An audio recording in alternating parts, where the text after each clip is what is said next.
من رضی باللہ ربا وبمحمد رسولا وبالاسلام دینا، جو شخص راضی ہو گیا، جس کا دل ٹھک گیا کہ اللہ میرا رب ہے، محمد میرے رسول ہیں اور اسلام میرا دین ہے، اگر یہ کیفیت ہو گئی ہے تو اب محمد کا، اللہ کا، اسلام کا، قرآن کا کوئی حکم ایسا نہ ہو کہ جسے پسے پش ڈال دیا جائے۔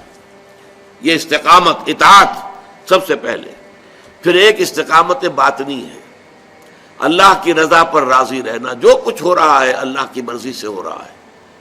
ہمارے والد صاحب ایک واقعہ سنایا کرتے تھے، یہ غالباً 1919 میں پلیگ بہت بڑی پھیلی تھی، اور ایک تھے اللہ کے بندے، ولی اللہ، صوفی، وہ صوفیاء کرام میں سے حصار میں عبد الصمد خان صاحب، جنہیں حضور جی کہا جاتا تھا، وہ پھر پاکستان میں بھی آ گئے تھے۔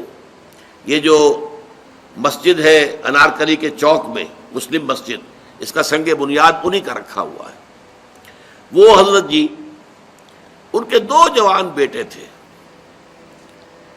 ایک ہی دن میں دونوں فوت، انتہائی خوبصورت۔ یہ پٹھان تھے کیبل پور کے علاقے کے، نہایت وجیح، سرخ و سفید رنگت، 2 جوان بیٹے، اور ایک دن میں دونوں بچے ختم ہوئے۔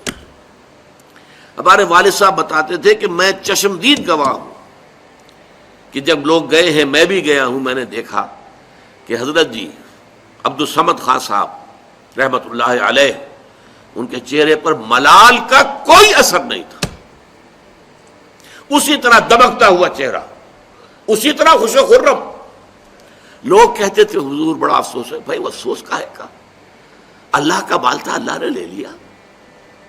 ما اصاب من مصیبت فی الارض ولا فی انفسکم الا فی کتاب من قبل ان نبرأها، یہ تو اللہ تعالیٰ کی طرف سے، لکہ لا تاسوا علی ما فاتکم ولا تفرحوا بما آتاکم واللہ لا یحب کل مختال فخور۔ اللہ کچھ دے دے تو اترایا نہ کرو، کچھ چھین لے تو افسوس نہ کیا کرو۔ اللہ نے چھینا ہے، کوئی حکمت ہوگی۔ یہ جب تک کیفیت نہیں ہے تو استقامت کا ہو۔ راضی برضائے رب، رضائے رب پہ راضی رہے، یہ حرف آرزو کیسا؟ خدا خالق، خدا مالک، خدا کا حکم، تو کیسا؟ تیری مرضی، میری پسند، میری رائے۔ Who are you؟ رضائے رب پہ راضی رہے، جو رضائے رب ہے اس پر راضی رہو۔ یہ ایسا ہو جانا چاہیے، یہ یوں ہو جانا چاہیے، یہ کیا حرف آرزو؟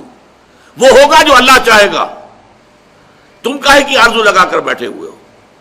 رضائے حق پہ راضی رہے، یہ حرف آرزو کیسا؟